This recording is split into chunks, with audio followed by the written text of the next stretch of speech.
Mae'n bwysig i gadw'r plentyn yn lleol, ac mae hynny'n golygu bod y plant yn gallu cadw eu cysylltiadau o fewn yr ysgol, o fewn eu cymuned ac efo'u teuluoedd. So I've been in foster care myself as a child. I was fortunate I was kept relatively local, which meant I kept same school, same friendship group, same sports clubs, and that was really important for me.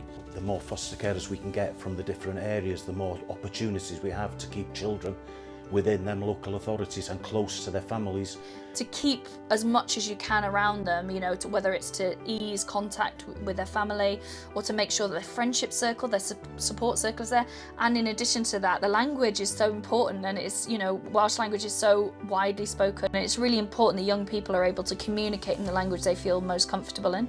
Pan pobl ifanc aros efo fi yn fy nhariad sy'n siarad Cymraeg iaith cyntaf, mae gen I sgiliau I trio cefnogi y pobl ifanc yn Gymraeg. Foster care stays local with Foster Wales.